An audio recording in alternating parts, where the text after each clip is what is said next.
kasama sa ibang mga project na ito. Kaya alam ko na talagang magaganda at tulong sa ating mga mamamayan ang ginagawa ng OVP.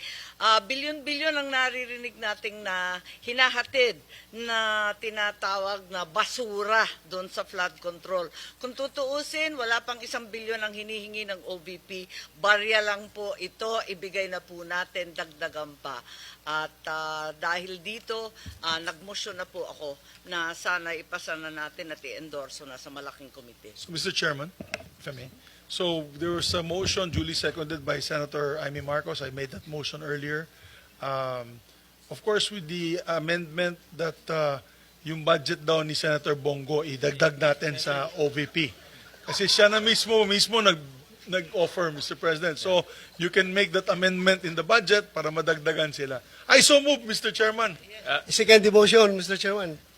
Senator Padilla, do you have any manifestation? Before I act on that, I know that you have my manifestation. Maraming salamat po. Sinusundan ko na po ang sinambit ni Senator Marcos at si About Senator Zubiri. Yeah, thank you. Senator Estrada, before I act on the motion, Well, first of all, I Second. fully support the budget of the Office of the Vice President.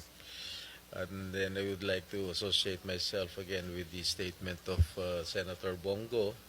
Total naman, meron nagsabi na isang senador na malaki insertion natin. Ibigay na natin sa Office of the Vice President para maging working Vice President siya.